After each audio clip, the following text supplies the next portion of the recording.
बंटी जी से कुछ बात करते हैं। तो बंटी जी अपना पहले परिचय दीजिए। और मैं भिक्षुनी पूर्णिमा महातेरी दिल्ली में ही रहती हूँ मैं। और ये जो यहाँ खड़े हैं ये तो आप जानते हैं हाँ, बाबा साहब की काफी सही है। परिनिर्वाण स्थली है।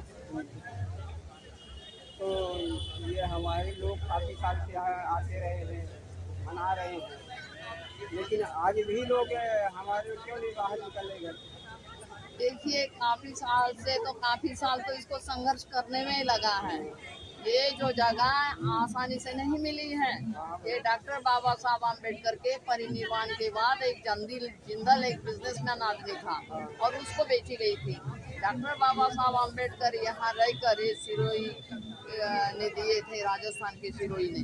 तो ये जो है ये कोठी बाबा साहब ने अपने परिश्रम से ली गई थी, क्योंकि उन्होंने उनका केस फाइनल जीता था।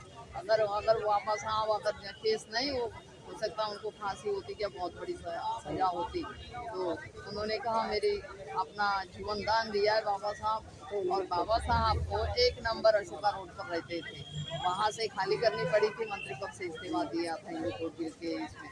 तो बाबा साहब की कोठी खाली हो गई और बाबा साहब कब से यहाँ रहे। बुद्धा एंड हिज धम्मा ये उन्होंने यहाँ लिखकर पूरी थी और उसके बाद उनका निर्माण हुआ।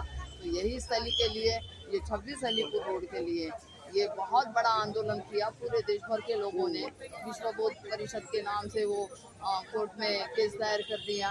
तब कहीं जिंदल को 8 करोड़ 86 लाख रुपए देकर, इतनी जगह देकर, बीजेपी गवर्नमेंट थी, अटल सरकार थी, और सत्यनारायण जो थे जटिया, डॉक्टर सत्यनारायण जटिया मंत्री थे और उन्होंने ये दिए।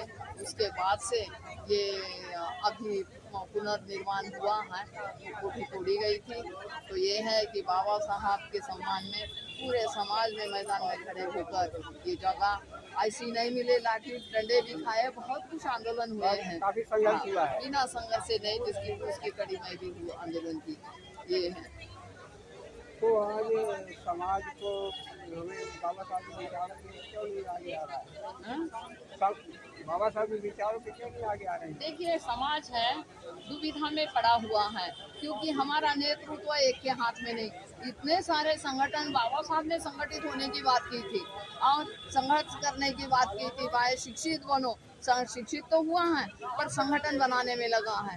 कितने लाखों संगठन आज दलितों के बीच है या बाबा साहब के समाज वालों के बीच में है। तो ये जो संगठन तैयार करने में लगा, अगर ये संगठित हो जाए, बाबा साहब की बात माने, तो ये हमें लोग क्यों नहीं आते ये प्रश्न ही पूछना नहीं पड़ता है। तो ये है, हम यही चाहते हैं कि समाज को समझे। गुमराह करते हैं, जो नेतृत्व करता वो गुमराह करने लग जाता, तो समाज है कहाँ जाए वो उथल पुथल में, और उनके पास दिशा निर्देश नहीं होता, इसीलिए वो घर के बाहर भी नहीं निकल रहे। यही स्थितियाँ है आजकल। क्योंकि इतने संगठन बनाने से क्या समाज को मिला? संगठन बनाने से कुछ नहीं मिला, और ये संगठन नुकसान समाज का हुआ है। अगर ये संगठन बनाने में लोग लगे नहीं रहते तो आज ये जो समाज संगठित होता। संगठन रोज के संगठन बन रहे हैं। ये संगठित ये एक आदमी कहता मैं संगठित करना चाहता, वही संगठन बना लेता। जो आता है वो हमारे बैनर तले आ जाओ, हम संगठित करना चाहते हैं, और वही एक संगठन बनाने में लगा है। तो ये स्थिति बहुत दुखदायी है। डॉक्टर बाबा साहब आम्बेडकर के मूवमेंट को तार पार करने में लगे हुए हैं।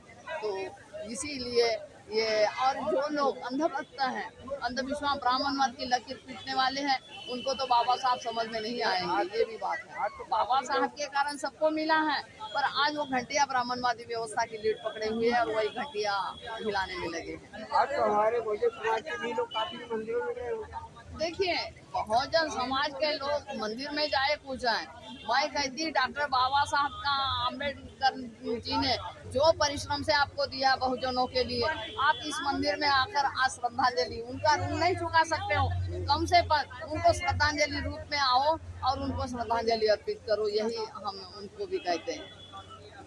तो समाज अभी कहाँ खड़ा है इस समय? समाज तो दो राह पर खड़ा है। हाँ, क्योंकि उनको कोई लीडरशिप है अच्छी नहीं मिल रही इस टाइम। क्योंकि अभी फिलहाल जो अभी चुनाव हुए हमारी सत्ता भी होनी चाहिए, लेकिन क्या हाल हुआ है? देखिए, जब सामाजिक संगठन मजबूत नहीं होगा, सत्ता पे जाओ कोई फायदा नहीं होगा। सामाजिक ताकत बहुत बड़ी होती होती है, सत्ता आज है कल नहीं होती है, पर समाज को जो संगठित होगा और समाज में मजबूत होगा तो सत्ता तो आप कभी भी सत्ता वाले को हटा सकते हैं और आप सत्ता पे जा सकते हैं। तो व्यवस्था परिवर्तन करने के लिए लोगों को एकजुट होना पड़ेगा। व्यवस्था परिवर्तन के लिए डॉक्टर बाबा साहब आम्बेडकर के विचारों पे चलना पड़ेगा। उन्होंने जो मंत्र दिए, शिक्षित हो, संगठित हो, संघर्ष, अपने अधिकार के लिए लड़ने, आपस में लड़ने से काम नहीं चलता। जो बाबा साहब ने आरक्षण के माध्यम पार्लियामेंट में जाते हैं 100-150 लोग आरक्षण से, और वो भूखे बहरे बनते हैं, वहाँ पे समाज की आवाज नहीं उठाते। ये बात है। तो हमारे लोग चुनते क्यों उनको? भेजते क्यों? देखो, लोग चुनकर भेजते या नहीं भेजते, यहाँ क्या है, हमारे लोग वोटों की कीमत नहीं समझता। अगर ये अपने अधिकार समझेंगे ना, ये नौबत समय आएगा, बहुजन समाज की सत्ता आएगी और बहुजन ने डॉक्टर बाबा साहब आम्बेडकर की अभी सुप्रीम कोर्ट में मूर्ति लगाई है, और मुर्मू जी ने अभी जो राष्ट्रपति हैं उसने उसका उद्घाटन किया है। जिसको पार्लियामेंट के उद्घाटन के लिए नहीं बुलाया जाता, तो बाबा साहब के संविधान में इतनी पावर है कि सुप्रीम कोर्ट में भी बाबा साहब जाते हैं। ये है, तो ये है, हम लोग अगर व्यवस्था बदलना चाहते तो हमें खुद बदलना पड़ेगा। ये लोगों को बुद्ध के रास्ते पे, बाबा साहब के रास्ते पर आना होगा। देखिए, बुद्ध ने भी उस जमाने में ब्राह्मणवाद के खिलाफ क्रांति की, बाबा साहब ने की, और जो महापुरुष हुए, गुरु रविदास जी ने सामाजिक क्रांति की, ब्राह्मणवाद के खिलाफ उनका समाज अंधविश्वास में, कबीर जी ने क्रांति की, ये लोग हैं। ज्योतिराव फुले ने क्रांति की, ऐसे लोग हैं। पर डॉक्टर बाबा साहब आम्बेडकर की जो क्रांति है, ये समाज परिवर्तन की है। जिस व्यक्ति को स्कूल में जाने नहीं दिया, स्कूल में बैठने नहीं दिया है, बाहर से पानी नहीं पीने दिया, उस व्यक्ति ने भारत का संविधान बनाया और मनु का संविधान खत्म कर दिया। ये बड़ी उनकी ताकत थी और उनका वो पावर था कि उनके जिसको स्कूल में नहीं जाने देते, आज उन्होंने दरवाजे स्कूल के लिए खोले और खुद होकर उन्होंने भारत का संविधान, और जो स्कूल में जाने नहीं दे रहे थे वो आदमी भी संविधान से ही चल रहे हैं। ये बात बाबा साहब ने की। रानी के पेट से राजा पैदा नहीं होगा, ये आपके मतदान की पेटी से, आपके वोट से ही राजा पैदा होगा। ये बाबा साहब ने लाया, समानता समता लाई, जाति के उत्थान के लिए काम किए। अगर हमारा दबा कुचला समाज है, उसके लिए इतने दिन आरक्षण दो, ये बात थी। पर बाबा साहब ने थोड़े दिन और रहते तो बहुत कुछ होता। पर बाबा साहब 6 दिसंबर 1956 को ही उन्होंने अंतिम सांस ली। मेरी भावपूर्ण श्रद्धांजलि। और आप जो अम्बेडकर परिवार ये जो टीवी है, तो और ये भीम क्या है, भीम का जलवा टीवी के लिए भी मेरे बहुत बहुत धन्यवाद। और आप लोग ऐसे हम विचारों को आगे ले जाने के लिए काम करें। जय भीम।